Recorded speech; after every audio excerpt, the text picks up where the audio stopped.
to the Cougar Tailgate, where BYU fandom lives. Here's your hosts, Jason Shepard and Lauren McLean. What is up, Cougar fans? Hope you enjoyed the break last week because now we're getting into the home stretch of the season. I'm Lauren McLean. And I'm Jason Shepard. Yeah, it's been 2 weeks ago that the Cougars dominated the Boise State Broncos on the Smurf turf in Boise, but there's still so much to talk about around the country in college sports. We've got an FCS opponent in town today, and the BYU basketball season starting up next week. Yeah, 3 games next week. They're not waiting to jump into this, Lauren. They're jumping in with 3 games during Thanksgiving week. Plus, remember, when we had to go like 5 months without sports, like it's all coming together right now, and that certainly gives us a lot of things to talk about each week here on the Cougar Tailgate. That's how I feel about what's going on right now. It's been feast or famine, hasn't it? Like you either have nothing or you have a lot. Or everything all at once. And yet we still can't attend, but that's okay. And it does not feel like it was only 2 weeks ago that BYU played Boise State. That feels like months ago. And I don't know why. Well, and the funniest part about all of that was the game, and we even talked about it on the show. I mean, for the entire season, that was the game that we looked to and said, okay, that's the one. That's going to be the barometer. That's the one that nobody's going to be able to take anything away from BYU. It's Boise. BYU's never won there. And then BYU goes up and absolutely just trashes the Broncos. Getting the 86-yard touchdown run, 2 plays in 26 seconds, and BYU has a touchdown already. It was just insane. And then Zach Wilson plays out of his mind. You know what? That's probably why it feels like it was so long ago, because we've been looking forward to that Boise State game since the very beginning of the schedule, and then it passed. You know, it was a huge blowout. It passed, and so you're like, oh, well, what else? Not like what else is there, right. But you have, okay, a bye week, North Alabama. So it just seemed like it was so long ago, because I feel like fans could just take a breath, a sigh of relief. So it's like, all right, now I can focus on my Thanksgiving plans and my everything else I have going on. You know, the other part about that is if that was BYU's 8th game. So the Cougars right now, 8-0, ranked 8th in both the AP and the coaches poll. So a lot of 8s going on right now. But when you think about it, BYU had played 7 weeks in a row without any pause, which, with everything that's going on right now with COVID and everything, and every day there's more games being postponed or canceled, the fact that BYU has played 8 games total in 7 weeks in a row, they did get the Army game canceled, but that was... so 7 weeks since then. Because they played Navy, and then they had the one where they didn't play, and then 7 straight weeks they played. You're right. So it's that in and of itself is a remarkable feat this season. So true. And the Masters happening in November. Yeah. Super strange. Because that's always when it happens. Yeah, totally. The NBA draft going on virtually a month after the season usually starts. A huge Hail Mary victory in the NFL, and that's just from this past week. But there's also plenty to get to around home in college football news. Starting with BYU head football coach Kalani Sitake was named Tuesday to the 2020 Paul Bear Bryant Award watch list. Yeah, Paul Bear Bryant, obviously the legendary coach at Alabama, and what a fantastic thing for Kalani to be added to that watch list. And I think the thing that I enjoyed the most about this was all of his players on social media. You know, you have like BYU football will tweet that out, and all of the players were like, unbelievably deserving, couldn't go to a better guy, he deserves it. It was awesome to see his players be so happy for him that he's on this watch list, that the season is going the way it is, that Kalani is getting the recognition that he deserves. It was really cool to see all of his players chiming in on social media with just how happy they were to see him on that list. And he 100% deserves every bit to be on that list. I saw that Zach Wilson tweeted out, "Get the man extended. Get his contract extended." And I agree with you. I think he totally deserves it. And obviously not this year, but in previous years with Kalani, we had the opportunity to be around him a lot, and we could see how he coached, see how he was with the players.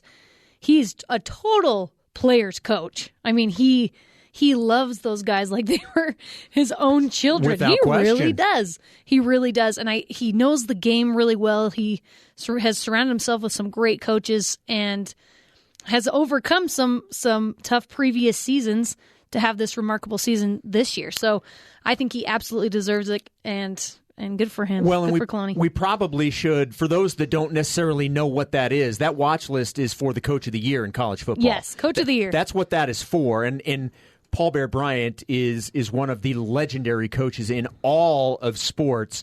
And for those that may not necessarily know who he is, you probably there's two guys that I know of that their look was the hat. It's a fedora, right? It's a fedora, right? Okay, yeah, it was a fedora. One is Tom Landry, and the other is Paul Bear Bryant. That's what they wore. They are synonymous with their hats. So, it's for the Coach of the Year. So the fact that you have Kalani on this list, I mean, just going over some of the other, I mean, it's obviously a who's who in college football right. of who it is. You're talking about Brian Kelly from Notre Dame. That's another. Dan Mullen from the University of Florida. Dabo Sweeney from Clemson. I mean, we're talking about the other teams that BYU surrounded with in the top 10. You know, Indiana, Tom Allen, and Indiana's having an unbelievable season this year. Jimbo Fisher, Texas A&M. This is the who's who of college without football. question. And this is really cool to see Kalani on this list, that he's getting recognized for what BYU's done. And the most humble of men that you will ever meet, too. Without question. He would not take any of that recognition onto himself. He attributes it all to his players and to his coaches, and that's honestly what makes him a great man and a great coach. Well, you ask him a question that's about him, and he hates it. He will deflect it. Hates it. He does not like to talk about himself. He wants to put everything on the players, and I mean that in a good way, not by putting everything on the players. It's their fault. He wants them to have the recognition, like you said, and he wants them to be the ones that people praise, not what he does. And that's, like you said, it's one of the reasons that his players are endeared to him. Yes. When I hear the name Paul Bear Bryant, I think of Paul Bearer. I'm probably not the only one. Paul Bear. But when I first you talking heard about the wrestler? Paul Bearer? No, like at a funeral. Like an actual, well, I was going to ask. Like a Paul Bearer. Listen. But you do know who weird. Paul Bearer is, right? From WWF? No, I do. Who is he? What's his stage name?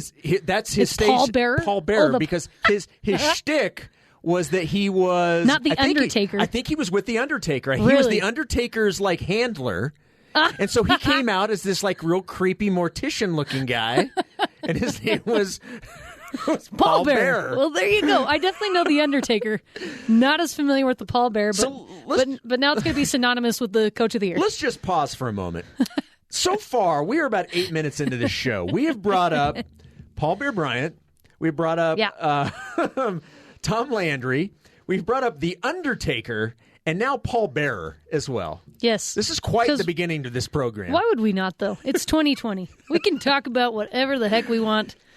As strange as this year has been, this show is the least of our worries. Right. Well, something else happening very close to home is Pac-12 approves non-conference games, and that happened towards the end of the week. Shep, do you think BYU should add one of those games, if possible, from the Pac-12? Look, I mean, first and foremost, BYU has the available dates. Just because BYU has the available dates doesn't mean that the other teams will. BYU's available dates right now are the 28th, so the Saturday after Thanksgiving, and then they have December 5th. Now, right now, BYU's last scheduled game is the 12th of December. There are some teams that will be playing on the 19th of December. A lot of those, however, are like conference championship games. So, theoretically, BYU could still schedule a game on the 19th if they wanted, but I find that unlikely. So really, you're talking about after today's game against North Alabama, you have 2 weeks before facing San Diego State. Those are the 2 weeks where BYU, if they want to add somebody, have available. If it's the Pac-12, and BYU even released a statement later in the week basically saying that they're evaluating everything on a week-to-week basis. They're interested in, they're looking at all opportunities to schedule more games against everybody, against Pac-12 anybody included, but it's being looked at on a week-to-week basis. They're not going to say we for sure want to, we don't. And quite frankly, there's a part of me that is like, you know what? You've set yourself up in a really good spot. Don't do it. You don't want to mess with it. You know what I mean? But at the end of the day, you also having 2 weeks off in the middle. You know, these players want to play. Yeah, they want to play. And that's what it's about, right? And the other thing is, based off of how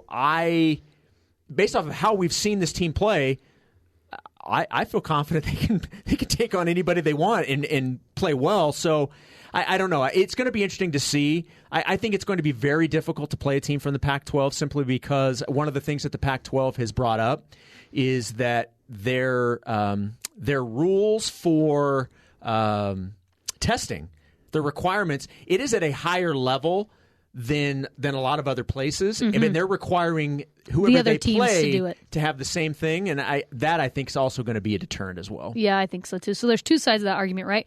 Exactly what you said is, do you want to?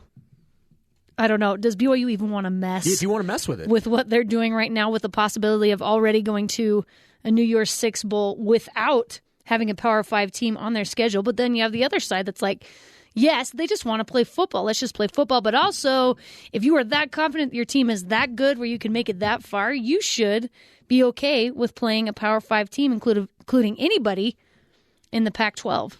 So we'll see what happens. The Cougars were off last week, so nothing new to recap there. And so were today's opponent, the North Alabama Lions, who will get to know the University from Florence, Alabama next on the Cougar Tailgate.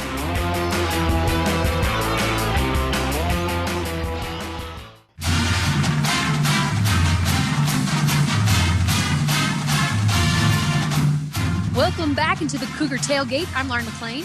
And I'm Jason Shepard, one of the few holdovers from BYU's original 2020 schedule, actually the North Alabama Lions. Today we're on Zoom with Jeff Hodges. He's the Senior Associate Athletic Director over Communications for North Alabama to help us get to know this FCS school. Welcome to Cougar Tailgate, Jeff. We appreciate you taking a few minutes. Thank you all for having me on. So BYU has played 8 games with 2 more currently scheduled, including the game against North Alabama. UNA's season comes to an end with the BYU game after just 4 contests. Give us a peek into how 2020 has affected the Lions football program. So much like most of the programs, we had a full 11-game schedule. As you mentioned, BYU was on that schedule. We also had Virginia Tech. But when everyone started dropping their schedules, the Big South Conference decided they were not going to play football in 2020, so we lost all our conference games. We were trying to scramble to save what games we could. And at that point, the NCAA allowed you could still play 4 games without burning any player eligibility. So we were able to schedule 4 games, 3 of them against FBS schools.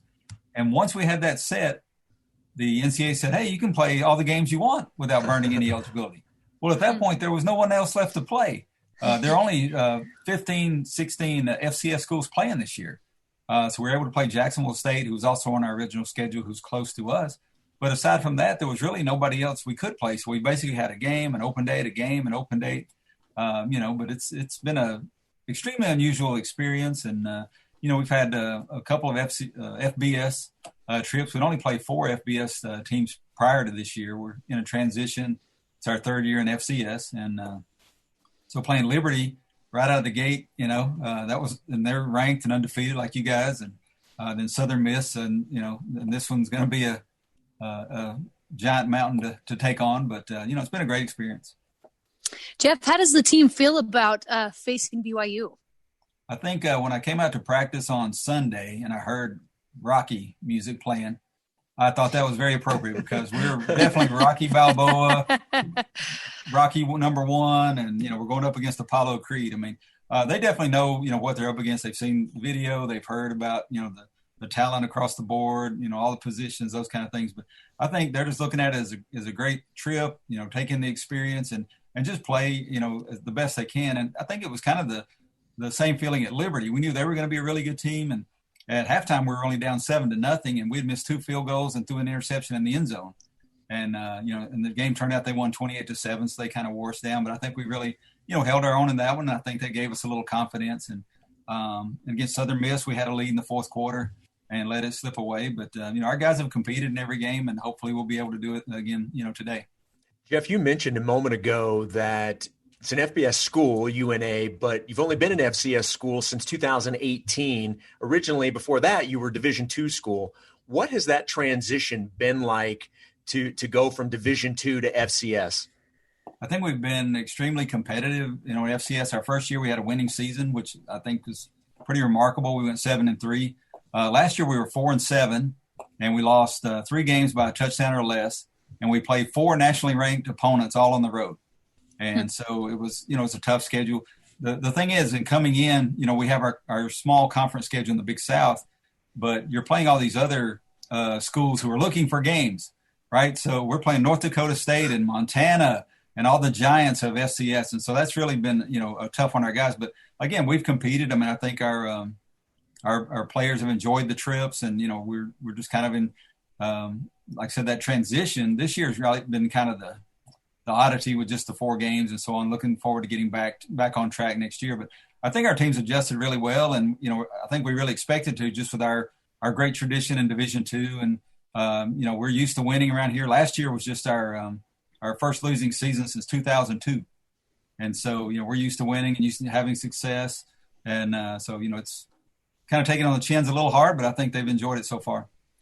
And speaking of giants, even fans who aren't big college football fans, they've probably heard of Alabama and Auburn. So what's it like to be the football program in the state of Alabama with those 2 juggernauts? It's great. I mean, the football tradition in the state, not only those 2, but you have Troy, which is annually in bowl games and that kind of stuff. Jacksonville State's always a power in the FCS.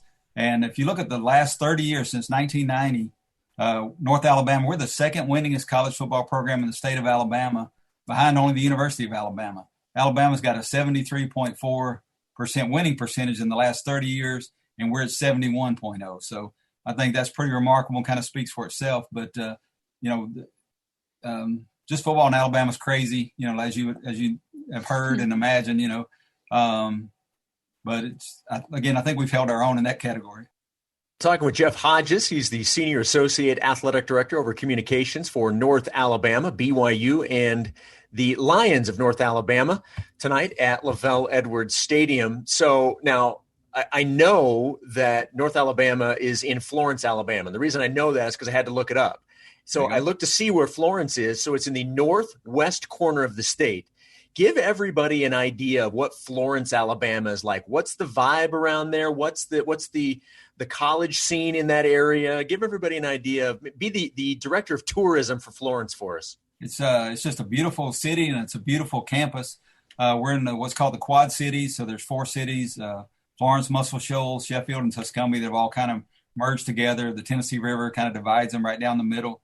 It's a great tourist place. A lot of bass fishing tournaments here, and those kind of things. But we're 2 hours from Nashville, 2 hours from Birmingham, 2 hours from Memphis. So we're kind of right in the middle. But we're kind of off to ourselves, yeah. And so, that's one of the great recruiting things. When we're recruiting student athletes and they come here, it's just a beautiful area. It's a beautiful campus. It's old, Southern traditional, looking campus with a lot of trees and just a really beautiful place. And one thing that really spices it up is we have a live lion mascot, and we've had live lion mascots here since 1974. We have Leo the third, and he actually turned 18 on Wednesday of this week. And so he's about a 450-pound guy, and he lives right in the middle of campus by the president's home. And we get just tons of, tourists come by there, and Sports Illustrated, and other publications have, featured him in all kind of mascot, articles and things over the years. So it's kind of a unique thing that we have too, but it's a nice draw for, fans or people coming to the area. I'm glad you mentioned the lion because I think that is so interesting and I want to go. It's kind of like a little zoo on campus, and you've been there since 1982. How did the school acquire the lion in the first place? Well, the Dr. Galat, who was our president back in 1974 when they got the first lion, just had the idea, and they had it. There was a lion cub. None of the lions that we've had were from the wild. They were all born into captivity, so they were going to be in a zoo or something similar anyway. And when the first lion died in the 1980s, we got a second one in 1988, and then 2002, after our second lion had passed away, they actually got a brother and a sister. So we had Leo the third and Una, and they've been there for 18 years. And Una just passed away a couple of months ago. But they really redid the habitat, and it's all funded by private donations. They have little lion head banks that they pass out at the home football games, and people donate. And so it's funded by the community, funded by fans, and it's just a great draw. But it's really great because you can be in your office across campus and you can hear the lions roar. If you're in a classroom near them, they can actually shake the windows in the building if they get upset about something. So it's just a cool thing to have on campus. All right. Well, BYU fans probably haven't seen North Alabama in action yet this year. What is one thing that we can look forward to on the field tonight for the Lions?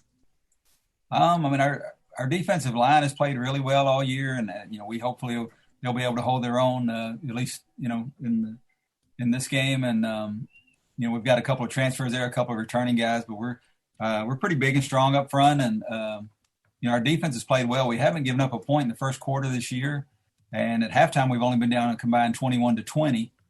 So I think we've worn down in the second half of some of the games, but I really think if our defense can play well in the first half, that'll be positive for us. Our offense has struggled a little bit. We lost our who's supposedly going to be our starting quarterback before the season. He ended up opting out, and then our starting fullback or running back had an ACL injury, so he's out for the season. So our offense has kind of been diminished, but the defense is really what's held us in there so far this year. Well, we're excited to see what happens, and it's too bad you can't bring those Lions with you. I was really looking forward to seeing those. Oh, yeah. With our home games, they had a travel cage, and they both travel, to the home games, and they're parked on the sideline, and the fans go down and see them. And back when I was first here in the 80s, they would actually travel to road games in state, like to Troy or Jacksonville. And so that was a cool thing to be able to take the Lions along.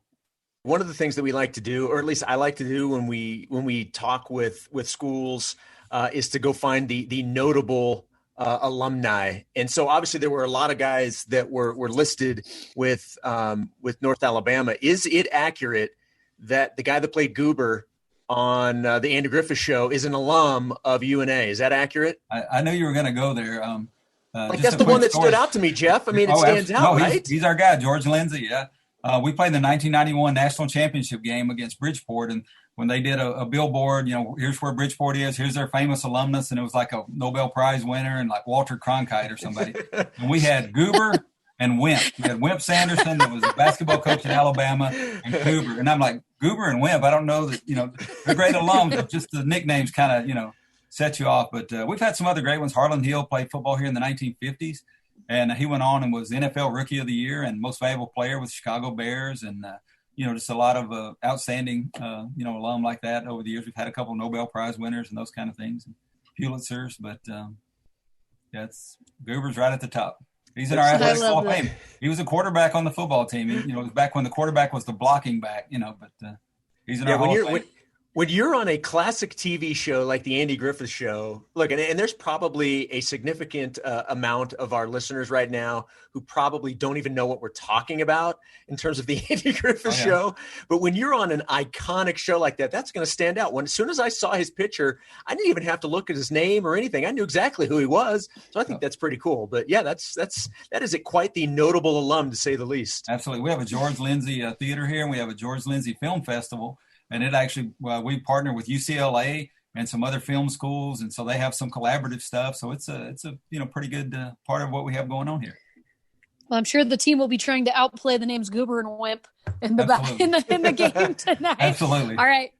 Jeff Hodges is the Athletic Communications Director at the University of North Alabama. Thank you so much, Jeff, for coming on the Cougar Tailgate. We really appreciate it.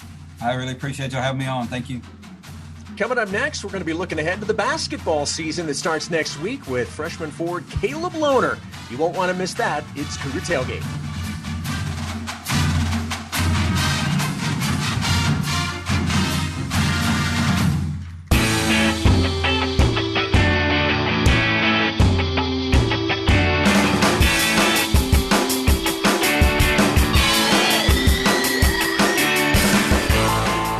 Cougar Tailgate. My name is Jason Shepard. And I'm Lauren McLean. The last time we saw Mark Pope and the BYU basketball team, it was in the WCC tournament in March, and then a whole different kind of madness ensued. Now with their top three seniors gone, the basketball team is looking to regroup and move forward with the momentum they built. One new feature of the team this year is freshman forward Caleb Lohner, and he's here with us today. Welcome to the Cougar Tailgate, Caleb. Thank you guys for having me. We appreciate it. So as we've found over the past few months, nothing is guaranteed. What has it been like for you and your teammates to be inching closer to an actual game and an actual season? I think we're all dying to play. Like, from the moment we all got here at the beginning of the year, kind of throughout the summer, we were all very skeptical to as if when and where or even if we were going to play. So now that we have a schedule and we know came in, we're so excited, like working for this, and everyone on this team is just so stoked and ready to go. Everybody that signs has a unique story and a unique journey onto how they made their decision and where they ended up. Take us through your unique journey ending up at BYU. For those that don't know, originally you signed with the University of Utah, but you were able to ultimately sign in Provo. Give everybody an idea of your journey to be a Cougar. It was a long process, that's for sure. And there was ups and downs. And I think at the end of the day, though, I ended up where I needed to be. And I'm so blessed to be part of this team, to practice and work every day with all these guys. And I'm really just part of this BYU basketball family that we have. And I couldn't be more grateful. Why was it important for you to be a BYU Cougar? Obviously, I know there's some family there that in terms of their ties, and so you kind of grew up knowing all about BYU. Why was it important for you to be a Cougar? I think there's still a story to write, but as for right now, there was all these situations and different things going on, and everything started to point me to BYU, and I think. Initially, when I was making a decision, there were some other things going on. And again, I'm just so grateful and blessed to be welcomed by open arms from Coach Pope and this amazing staff. And being here at BYU is definitely different. It's a different experience, but it is really special, and I'm so blessed. And speaking of Coach Pope, that guy could talk about the weather, and he's going to get you energized. You know what I'm saying? Oh, yeah. He's a fantastic guy. So tell us about your relationship with Coach Pope and why you wanted to play for him. So I really didn't know Coach Pope at all. Kind of at the beginning when he started recruiting me and as things went on. And the more and more I got to know him, the more I really, I think, developed this respect for a few things. One, how badly he wants to win. And then throughout this process, too, how much he really cares about our team as individual people and then as players. And I think what really is cool about the relationship with Coach Pope is it's just continually growing. I still feel like to this day I know him decently, but there's just so much room for growth. And I'm so excited and ready to play for him and this BYU basketball team. Caleb, I would imagine with this year's group, and obviously you coming in and being first year here, it was going to be new to you anyway, but with so many other new players on this roster, I would imagine that probably makes the transition a little bit easier. Would that be a fair statement? I would say a little bit, but at the same time, everyone who wants to come play at BYU wants to win, and they want to play, and they want to be part of this special program. And I think what's made that cool is all of these new players and all the existing people here, we all have this super competitive nature, and everybody wants to win, and we're all just pushing each other to be better, and it's such a beautiful thing. The relationships that I'm developing with guys on the team is awesome, and I couldn't be more grateful to be part of this organization. We're talking to Caleb Lohner, forward freshman on the BYU basketball team. Caleb, one of your trademarks is your blonde curly hair, and it's a little bit shorter now than it was before, and I think your hair has an unofficial Instagram and Twitter account. Is that right? Are you aware of that? Do you know that? I'm pretty sure I've seen an unofficial Caleb Lohner hair on Instagram or Twitter. You may want to look into that. You maybe do some royalties or something here. Go ahead. Maybe, man. Go ahead and look that up. How often are you recognized simply because of your hair? A decent amount. It was definitely more when I had my really long curly hair. Mm-hmm. But I cut that off. I'm still rocking it. Got the curls coming. But yeah, I don't know. I think it's super fun to kind of switch up your hair and your appearance. I am kind of impulsive and love doing different things, but yeah, my hair has been a fun journey. So there are a few things you can change in life, Caleb, and your hair is one. So yep. I applaud that. For those that don't know, you are not originally from Utah. You grew up in Dallas, born and raised in Texas. So give everybody an idea of maybe your upbringing and what ultimately, your journey out here to the state of Utah. Yeah, well, I think it just all started with some of the phenomenal coaches and mentors I had in Texas growing up playing the game of basketball, and the support I had from Texas as a state, and just the people around me. I had some really good people around me, people that were pushing me every day, people that were helping me be the best version of me. And then all these ties back to BYU. My parents grew up here. I have some close connections with BYU staff. And at the end of the day, I just knew that BYU was the place that I needed to be. And yeah, I ended up here and I haven't looked back. So being from Dallas then, so are you a Dallas sports fan? I'm going to assume you're a Dallas Cowboys fan.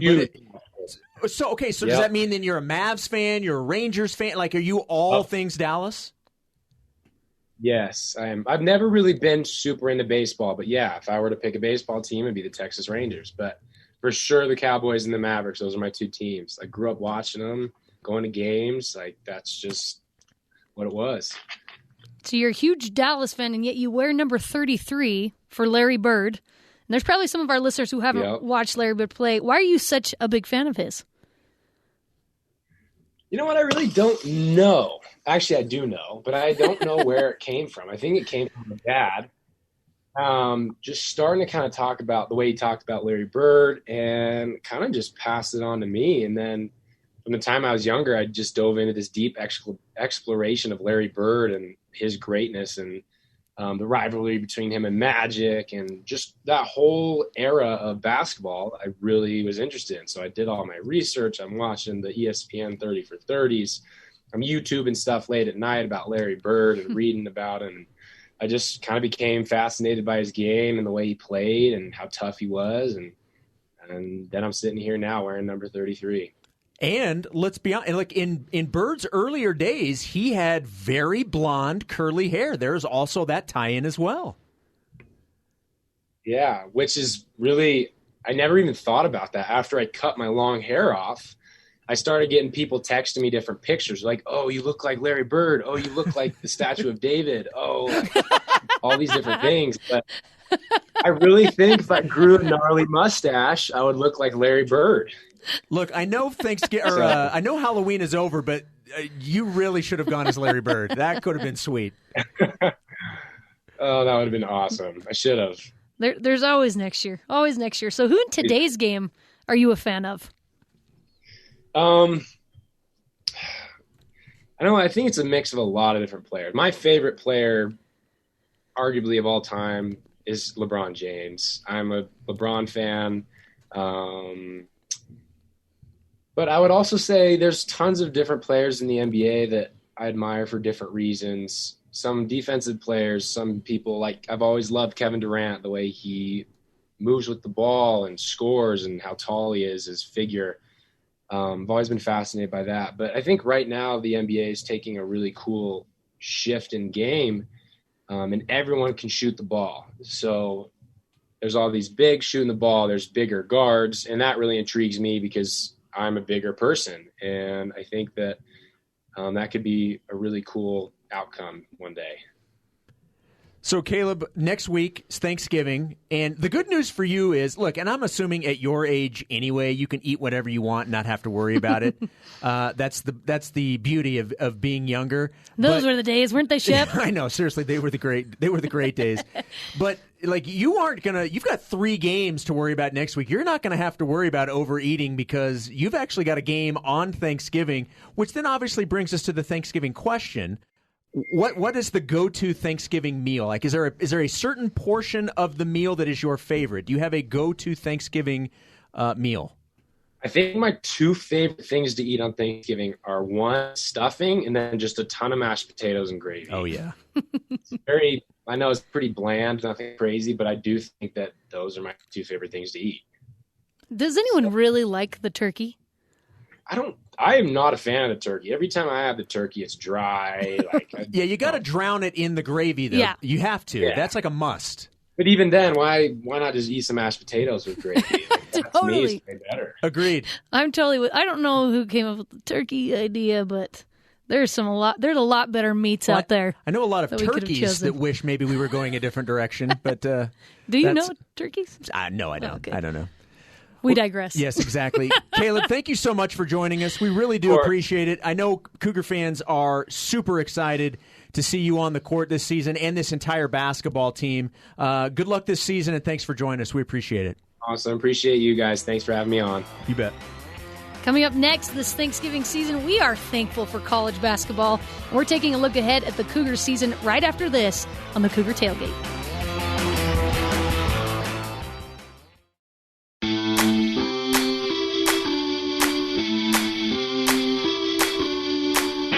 Welcome back to the Cougar Tailgate. I'm Lauren McLean. And I'm Jason Shepard. BYU football nearing kickoff against the Lions of North Alabama. We earlier in the program spoke with their communications AD, Jeff Hodges. Also, just finished talking with Caleb Lohner, freshman forward on the BYU basketball team. If you missed any of the show today, or maybe you just want to listen to it again, there's nothing wrong with that. You can check out the podcast wherever you get podcasts or our full show archive at BYUradio.org. And talking to Caleb really got me excited for basketball and to see this team back on the court. It'll be a different team from last year, but Mark Pope is still pacing the sidelines as he proved in his first year that he'll have the team ready to play no matter what. You know, and there are so many new faces on this. And just look at what BYU lost. And it's not just the sheer numbers of people. I mean, you had Yoli and Jake Toulson and TJ Haas. I mean, the experience, the leadership, absolutely. The confidence of all those guys. All of those guys, beyond even just that stuff, look at how much production left. You know what I mean? Mm-hmm. So these guys coming back like Alex Barcelo and Connor Harding, Colby Lee, guys that have been on this roster before, you know, they will certainly, you know, will be looking to improve. I actually look for really big things from Alex Barcelo. Having been in the system last year, played really, really well. Now he's going to have the ball in his hands a lot more this year. Big things for him. And then all of the new guys. I mean, you have Gideon George and Caleb Lohner, who we mentioned, and Brandon Averett, who was over at UVU, who I am super excited to watch play. This guy is so quick on the floor. There's just so many new things. It's going to be fun to watch, and we get 3 chances this next week to watch this team. They play 3 games next week. And BYU's coaches said that Averett will kind of be taking the place of TJ Haas in kind of his role, but with a completely different skill set. I mean, I wouldn't say completely different skill set, but he just plays a different game than TJ Haas, and so it's going to be fun to see how that varies. Yeah, the first game will be Wednesday night. It'll be the day before Thanksgiving, so that's Wednesday, November 25th. That is a game that originally was set for 7 o'clock Mountain Time. It's been moved up an hour, so now it will tip off at 6 o'clock Mountain Time, obviously an hour pregame on the new skin BYU Sports Network. Find your local listings for that. So that will be the November 25th against Westminster. Then Thanksgiving night, BYU will be hosting New Orleans, 7 o'clock Mountain Time. And then Saturday the 28th, they'll be hosting UVU. So all of those games broadcast both on BYUtv and then on the new skin BYU Sports Network. So we're going to get a really good look quickly with 3 games right out of the gate from this team. And after that, they hit the road for Connecticut in a modified bubble and blending of a few different tournaments. And circle your calendars on December 12th. That's the season finale for football against San Diego State, but also basketball versus Utah. What are we going to do? It is a massive game. We are going to have a doubleheader just with football and men's basketball, but from a BYU TV standpoint that day, it's actually a triple header because that day women's basketball also plays. So we're going to have 3 broadcasts in a row that day. Playing Utah, I'm assuming, as well. Yeah, I mean, yes. Yeah. Yes. Well, now, women, I don't know. I'm not sure. Okay. As a matter of fact, you know what? Let me look that up really fast. It is not. I don't think it's Utah. So let me double check on that. Well, if they played Utah, those 3 games happening on the same day is just mind blowing because women's basketball is supposed to have a phenomenal season as well. I'm really excited to see what they can do. Get Shaylee Gonzalez back. Yes, after the injury.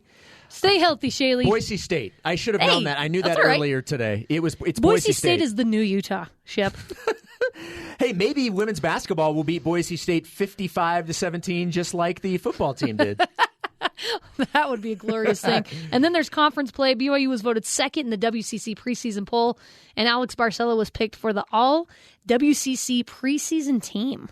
Yeah, I'm excited for Alex. You've got Alex and Brandon, our friend Jerem Jordan. Yes, a good friend. He and Spencer on BYU Sports Nation have nicknamed them the ABBA backcourt because you have Alex Barcelo and Brandon Averett. Hey! So, ABBA. So that's a shout out to you, Jerem and Spencer. Are they going to sing an ABBA song every time we can only hope the duo not. does something? We can only hope and pray that does not happen. That they get nowhere near a microphone to sing. They both actually have decent voices, I have to point out. I have heard Spencer sing. And shout out to Spencer. He's joined this program a couple of times over the last month or so. Love the guy. But I have not heard Jerem sing. I may have to ask him. Jerem has a really good voice. Next time. Great harmonies. I share an office with both of them. Maybe one of these days you get a little 3-part harmony coming out of the sports office. Bring in your harmonica tomorrow. Yeah. You set the pitch. Give him a tone. You set the pitch, yeah. I heard you're good singers. Go ahead. All right, so if you've gotten used to seeing BYU football on ESPN this season, you'll be pleased to hear about the national attention the BYU basketball team will be getting, starting with the conference opener against Pepperdine on New Year's Eve. Yeah, so BYU jumping into conference play right at the end of the year, and then, everything, it boils down to BYU, Gonzaga, and St. Mary's every year, doesn't it? Every year. Every year, it's the three. So I am just excited that we are talking about the basketball season starting. That, especially as it pertains to BYU, I mean, you remember how good this team was last year and where they were ranked. And this was a team that a lot of people were picking to do something in the NCAA tournament. And then it was all canceled. So they didn't get an opportunity to see what they could do. I'm excited to see what this team can do with some new faces and being energized.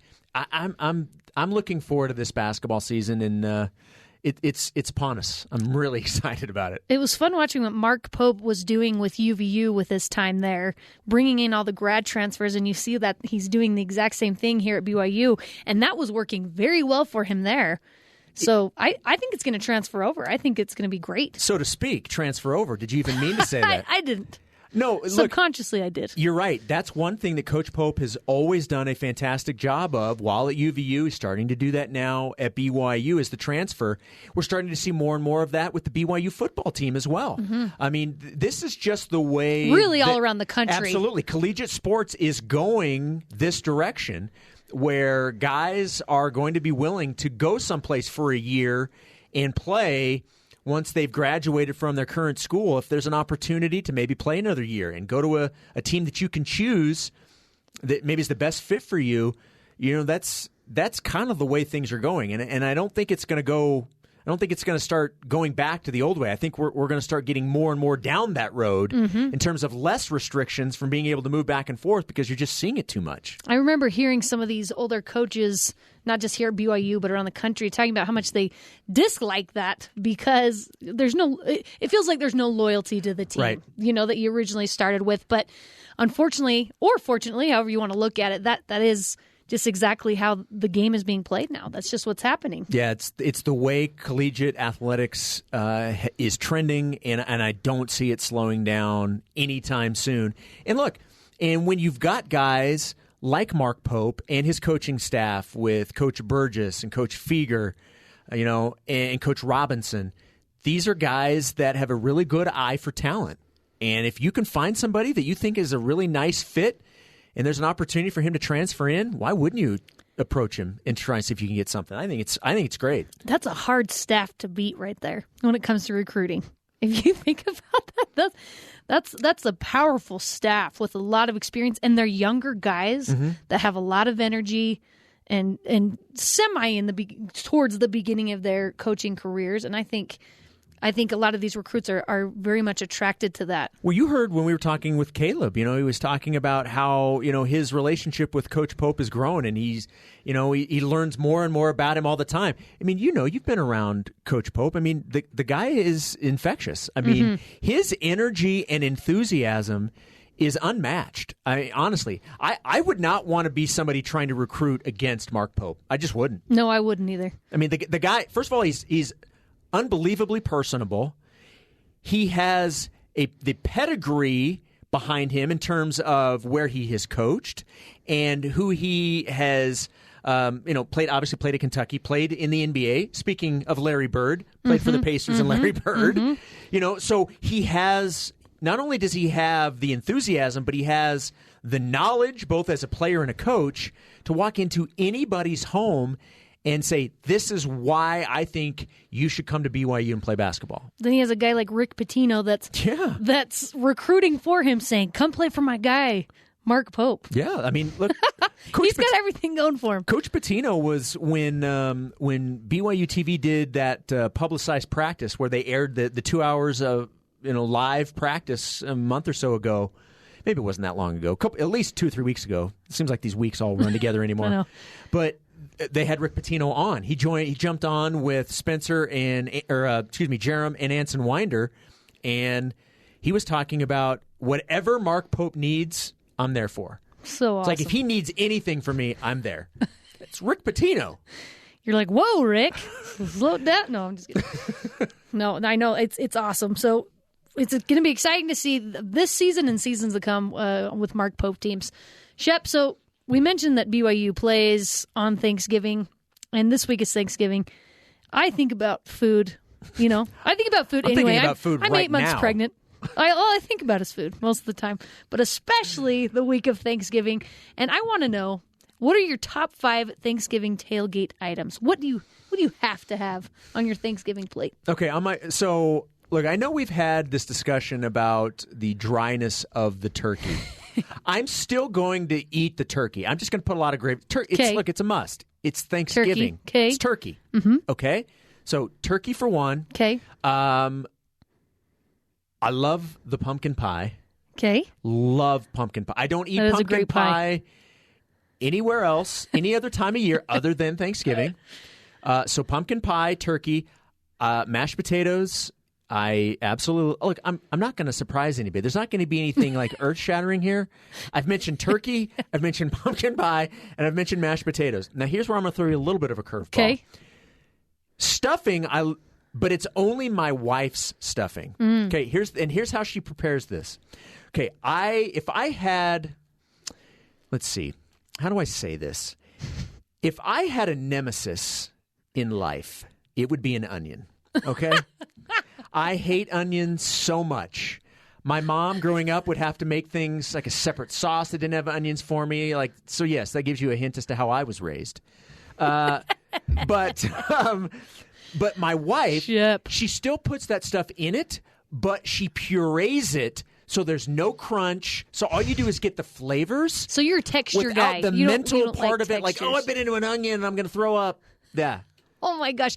Okay, I have to say this. So stuffing is in there as one as well. But your wife's stuffing. But it has to be my wife Heather's stuffing. We've mentioned this in previous shows, how picky of an eater Jason Shepard is. Very much. If you guys ever go to lunch with this man, you're not even going to be paying attention to your own food because you're going to be watching him basically pick apart his food. If we go out to eat together, you're going to need to just go someplace that I can get chicken fingers. Are you 10? I mean, no, I don't go eat just chicken fingers. But yes, I there are a lot of things I do not like. I do not like onions, tomatoes, peppers. Oh. Yeah, so. Well, don't go to any Mexican restaurant. I love Mexican restaurants.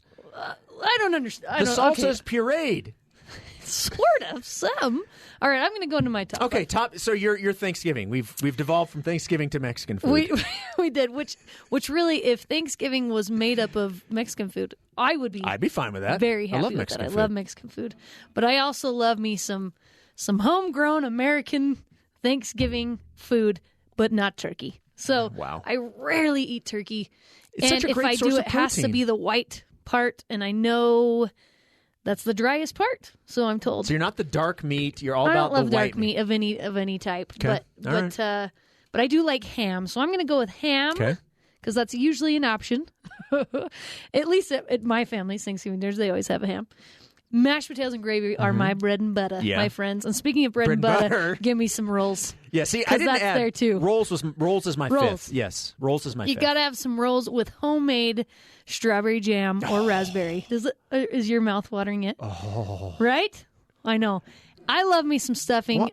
Leave out the gizzards. Why are we having this conversation so I many don't know. days I'm really away hungry, from though. Thanksgiving? I'm really hungry. Leave out the gizzards of my stuffing, but I love me some stuffing. And I'm also, for my 5th, going to go with, there's this raspberry Jell-O that has like pretzels in it. I know what you're talking about. Fresh raspberries with whipped cream on top. You know what I'm talking I about? know what you're talking about. That. Okay. That is my number 5. And that will be on my plate come Thursday, my friend. Oh, so good. That sounds so good right now. I know. You know what? Now that we've made everybody extremely hungry, not just for Thanksgiving, but for any food for that matter, how about we end the show and go get something to eat? Let's do it. Let's do it. All right. Thanks for listening, everybody. You can join the Cougar Tailgate virtually, of course, every Saturday at noon Mountain Time, or download, rate, and review our podcast wherever you get podcasts, Apple, TuneIn, Stitcher, Spotify, or on BYUradio.org. And head over to BYUradio.org or the app for the Cougars versus the Lions kicking off in just a couple of minutes. This is Cougar Tailgate.